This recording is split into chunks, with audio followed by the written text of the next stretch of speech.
99% من الناس ما يعرفوش حاجة عن اللي هنقوله دلوقتي. تعالى يلا كده شوف معايا اكتر حاجة ترند بالنسبة للناس اللي نفسها تركب بورسلين، بس طبعا غالي عليهم قوي وتركيبه مكلف وصعب، وبيحصل كمان مشاكل بعد فترة لو ما تركبش صح وجبت صنايع 100.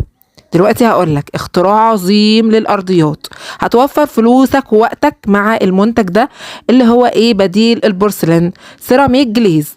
ده عبارة عن سيراميك بس السطح بتاعه واخد طبقة بورسلين كده ولمعة، عشان كده ممكن يركب بمونة أسمنتية مش مادة، وتبقى كده وفرت في مواد التركيب وبعدت كمان عن مشاكل تركيب البورسلين اللي عارفين لو ما تركبش صح هيفك وهيعمل لي مشاكل أنا في غنى عنها.